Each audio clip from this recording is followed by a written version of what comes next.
Hey RIM family, my name is Lauren Carver and I'm one of the directors here at RIM Churches.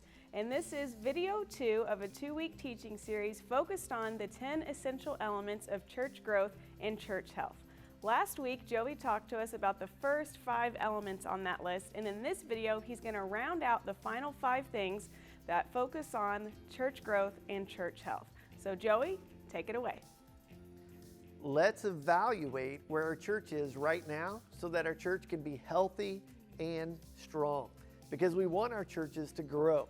Now, number 6 on our list of the 10 essentials to church health and church growth is this. It's going to be your people. So I want you to really think about your people right now in your congregation. How old are they? How long have they followed the Lord? Are they mature believers, or are they brand new followers of Jesus?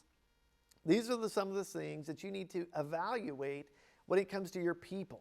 Now, when a brand new person comes to their church, what they're doing is they're looking around to see if anybody is like them. And so if your congregation is older and a brand new family comes in, one of the things they're going to say is, wow, there's nobody else like me here at this church. Or when they go check in kids, they're not going to see anybody in your nursery. So what if you could just take a serious and honest evaluation of where your church is and where God wants you to lead them?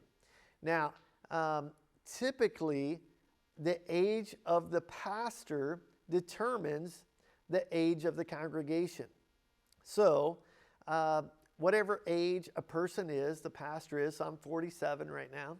So statistics say you can reach people 10 years older than you and 10 years younger than you.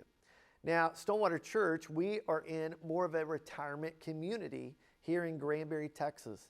Now, as a result, I believe our church is a little older than I am because of the makeup of the community. So just evaluate where your church is, and then also ask the Lord where He wants you to be. And so there's nothing wrong with having an older congregation, people in their 50s or even younger in their 20s and 30s, but just take an honest evaluation of where your people are right now. And by doing that, that will help you in knowing, hey, here's the type of people we're reaching.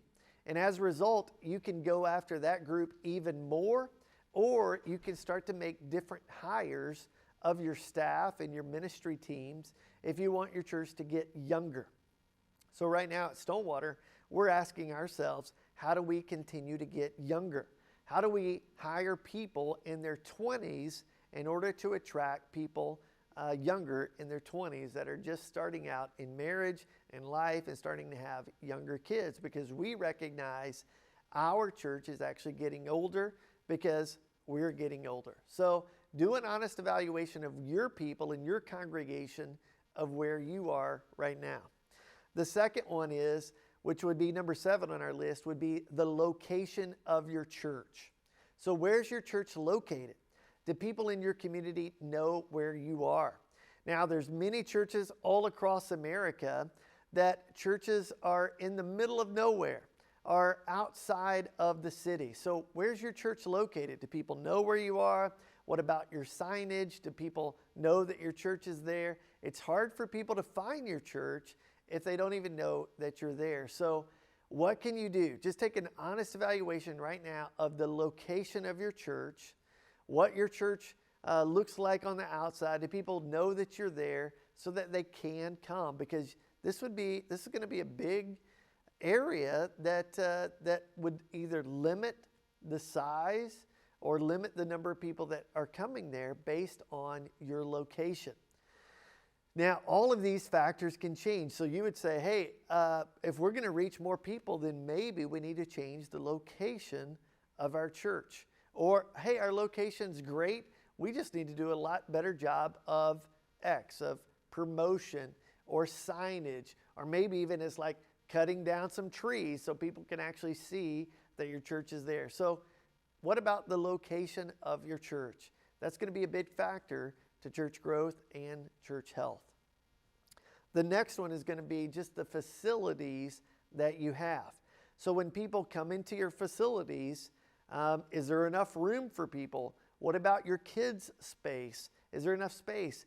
Does your facilities, do you need to paint it on the outside, on the inside? What do you need to do to make some changes to your facilities? Because perhaps your facilities is a hindering point to your church growing. Now, all of us need to do a great evaluation of just going through our church and making some changes. All of us have stuff in the corner that we need to clean up. All of us have stuff that we need to change. We're just so used to going through there and it being there that we don't even see it. So I would ask you just to do an evaluation or bring somebody in and just say, hey, I need you to have some fresh eyes as you go through our facility to see if there's some changes that we need to make. All of us have clutter. All of us have things that we need to shimmy up and make it look prettier, and maybe we need to make some changes to the carpet. We need to get new seats, rearrange the auditorium or the stage, whatever it might be. But are your facilities helping you to grow, or are they being a hindrance to your church growing? The next one, which would be number 9 on our list, would be your finances.